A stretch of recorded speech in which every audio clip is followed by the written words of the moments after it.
Oh, they've got it. Jeez, come on. Did you bring them? Oh.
Cậu này khó làm thì cậu này cái này của mình khó lợi luôn.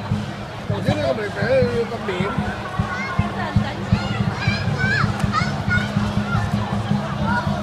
Đi cậu cái đùa vậy. Ăn mì bí đi, thấy chưa mì bí.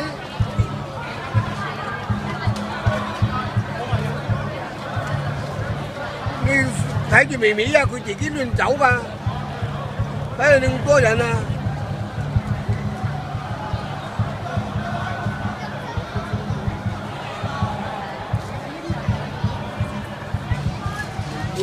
Quay.